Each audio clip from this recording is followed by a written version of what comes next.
कि हम वो पत्ते नहीं हैं जो शाख से टूटकर गिर जाएं, आंधियों को कह दो अपनी औकात में रहे। भाई साहब, पंजाब में 117 सीट हैं, 92 आम आदमी पार्टी के पास हैं, बीजेपी के पास 2 हैं।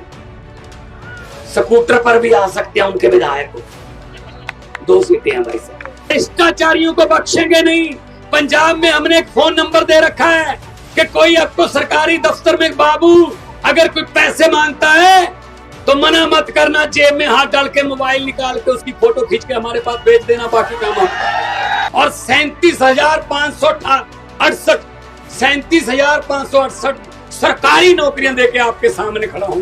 इन्होंने हमें 70 साल बुद्धू बनाया है। हमने क्या रजिस्ट्री करवा रखी है अपनी बोर्ड की इनके नाम।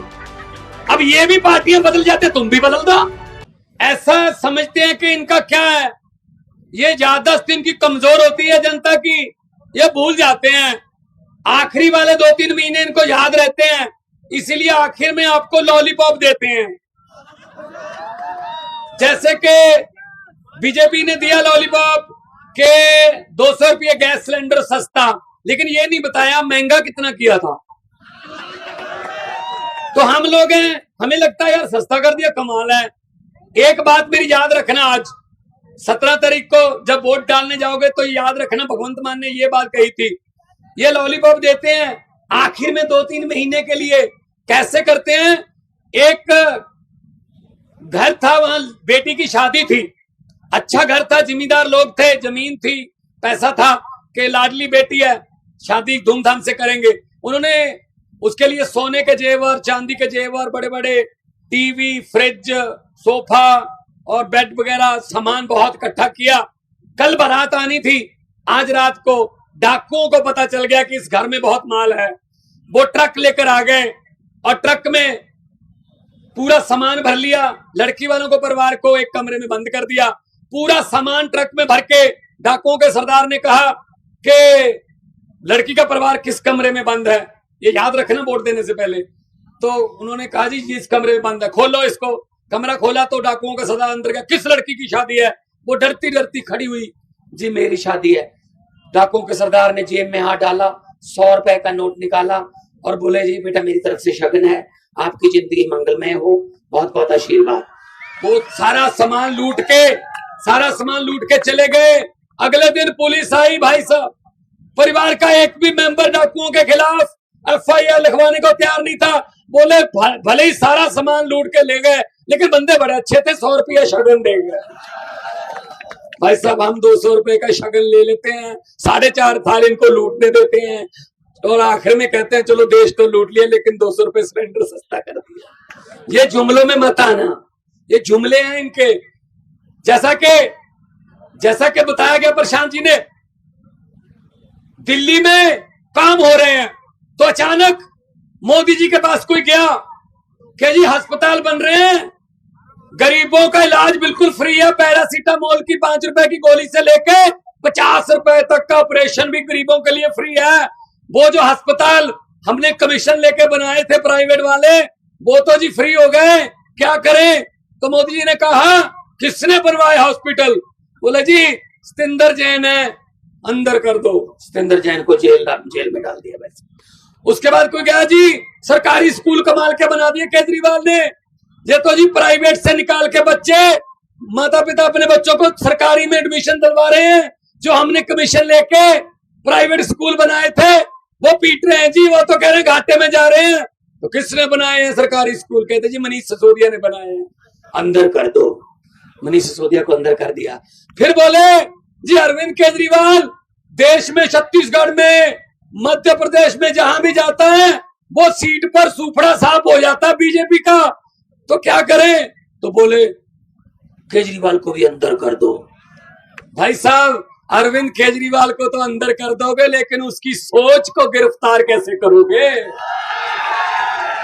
जो अरविंद केजरीवाल की सोच ने पिछले 10 साल में लाखों करोड़ों और केजरीवाल पैदा कर दिए देश में, उनको कौन सी जेल में डालोगे? इनको बोल देना कि हम वो पत्ते नहीं हैं जो शाख से टूटकर गिर जाएं, आंधियों को कह दो अपनी औकात में रहे। तो झाड़ू द्वारा सफाई करनी है।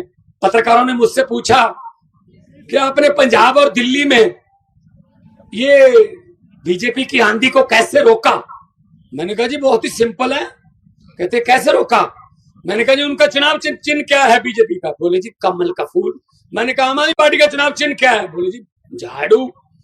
मैंने कहा जी कमल का फूल कहाँ उगता है।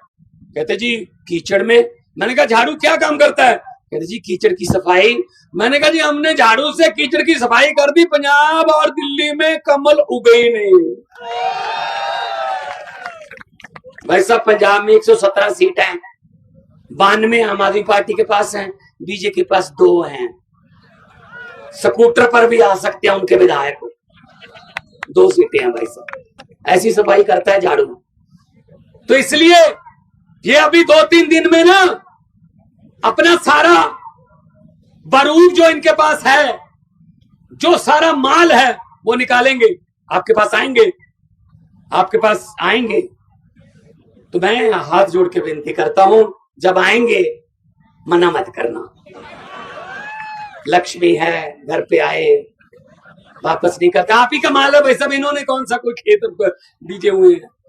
लेकिन हाँ ये ऐसे करके बोल देना कि हाँ, और 17 तारीख को पोलिंग बूथ में जाके झाड़ू वाला बटन दबाकर कर देना कि हाँ।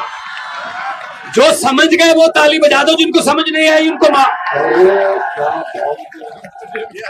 इतना समझदार इलाका है भाई साहब, सब समझ गए कटंगी वाले। तो ये तो काम हो गया भाई साहब। ऐसी करो भाई साहब, इन्होंने हमें 70 साल बुद्धू बनाया है, हमने क्या रजिस्ट्री करवा रखी है अपनी वोट की इनके नाम। अब ये भी पार्टियां बदल जाते, तुम भी बदल दो। अरे ये तो संविधान की ओथ लेकर बदल जाते हैं, हमने कोई ओथ तो नहीं, भगवान की ओथ लेकर जाना वोट देने, बच्चों की आंखों में देखकर जाना वोट देने के कहां जा रहे हैं आज हम। तो जो ये काम ये देश को बर्बाद करने का कर रहे हैं, उसका एक ही हल है। जनता को एक ही मौका मिलता 5 साल में, वो भी 8 घंटे है भाई साहब। सुबह 8 बजे से 9 घंटे लगा लो, 8 बजे से शाम को 5 बजे तक 9 घंटे मिलेंगे 17 तारीख को। उन 9 घंटों में अगर होशो हवास कायम रखते हुए तीसरे नंबर का बटन दबाकर कटंगी को अच्छा बनाने का आपने निर्णय ले लिया तो भाई साहब किस्मत चमक जाएगी। वरना चल रहा है भाई साहब, 18 साल मामा चल गया, फिर कोई और आ जाएगा, चलता रहेगा ऐसी 70-75 साल में।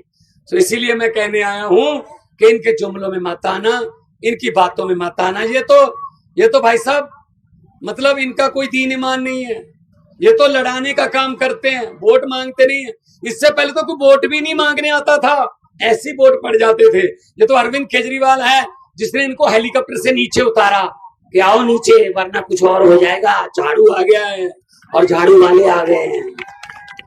इसीलिए मैं कह रहा हूं घर घर में रोजगार पहुंचेगा, घर घर में नौकरी मिलेगी, बिजली मुफ्त मिलेगी, बिजली 24 घंटे मिलेगी। और सबसे बड़ी बात, भ्रष्टाचारियों को बख्शेंगे नहीं।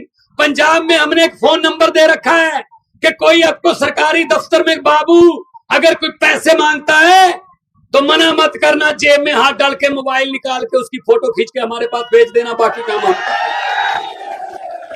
450 से ज्यादा अधिकारी जेल में बैठे हैं भाई साहब, 450 से ज्यादा। और 37,568 सरकारी नौकरियां देके आपके सामने खड़ा हूं। सिर्फ 1.5 साल में, सिर्फ 1.5 साल में काम करना हो तो भाई साहब कोई प्रॉब्लम नहीं। सरकारों के पास पैसे की कमी नहीं होती, नीयत की कमी होती है बस सरकारों के पास।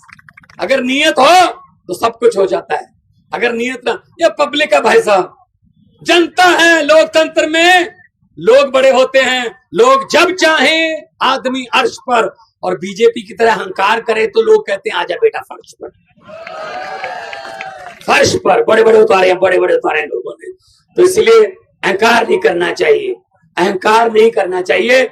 मैं तो यही बोलता रहता हूं जहां भी मौका मिलता है कि पंजाब से आया हूं, आप पंजाब में फोन कर लेना। बहुत से पंजाबी मध्य प्रदेश में भी आके बसते हैं, ट्रांसपोर्टर हैं, जमीनें हैं, उनसे पूछ लेना कि पंजाब में 1.5 साल में कितनी व्यवस्था बदल गई है।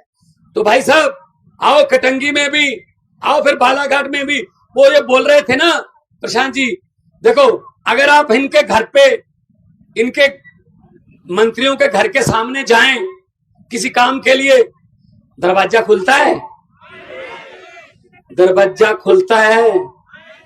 दरवाजा खुलना, जब चाय पानी की बात छोड़ दो, एक छोटी सी विंडो बनाई होती है, उसमें से पीए बोल देता है, साहब आज घर पे नहीं, अगले बुधवार को आना।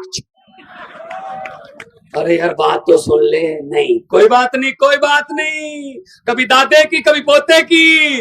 अब ये आपका दरवाजा खटखटाएंगे, कटंगी वालों अंदर से दरवाजा मत खोलना, अंदर से ही बोल देना हम भी आज घर पे नहीं है, 17 तारीख के बाद आना। तो इनको भी पता चले कि किसी दर से खाली वापस जाने का क्या दर्द होता है, इनको भी पता चलना चाहिए। तो ये बात आपके सामने इतना, ये मैं सभी प्रत्याशियों को बधाई देता हूं। ये लोग दिहाड़ी पे नहीं है, ये लोग किसी लालच दे के नहीं आए हुए, इनकी आंखें बता रही हैं और इनका जोश बता रहा है कि इनका बस चले तो आज रात को वोट डलवा लो जी, वोट डालने को दिल कर रहा है। जब 2020 में दिल्ली में चुनाव हो रहा था, अरविंद केजरीवाल जी मुख्यमंत्री का चुनाव लड़ रहे थे, तो मोदी जी ने रामलीला ग्राउंड में बहुत बड़ी रैली की, लाइव टेलीकास्ट। मैं भी बैठा था, अरविंद केजरीवाल जी बैठे थे कमरे में, दफ्तर में, हम लाइव टेलीकास्ट टीवी पर देख रहे थे। तो वहां नारे लगे। जैसे मैंने नारे सुने, मैंने कहा अरविंद जी मुख्यमंत्री बनने की तैयारी कर लो, मुख्यमंत्री बनोगे। बोले आपको कैसे पता चला? मैंने कहा जी ये नारों से पता चला। कहते नारे तो ठीक लग रहे हैं। मैंने कहा नहीं सर, नारे लाने का अंदाज जो होता है ना जनता का, वहां से पता चल जाता है कि नारा दिल से आ रहा है या फिर कोई दिहाड़ी व्याड़ी पे आए हैं। कहते कैसे? स्टेज से नारा लग रहा था हर हर मोदी, लोग कह रहे थे हर हर मोदी। मैंने कहा जी ना तो आवाज ऊंची है और गर्दन नीचे जा रही है, हाथ ऊपर जा रहा है, ये दिहाड़ी पे लाए हुए हैं, ये वोट नहीं देंगे। वही बात, अब मैं नारा लगवाऊंगा, हाथ भी ऊपर जाना चाहिए और गर्दन भी ऊंची उठनी चाहिए। आपने भगत सिंह के, राजगुरु सुखदेव के, चंद्रशेखर आजाद के बुत देखे होंगे, ऐसे होते हैं, ऐसे के हाथ भी ऊपर गर्दन भी ऊपर, दोनों हाथ ऊपर उठा के दो नारे लगा दो, पता चल जाएगा इनकलाब, इनकलाब, भारत माता की, भारत माता की। बहुत बहुत बहुत बहुत धन्यवाद।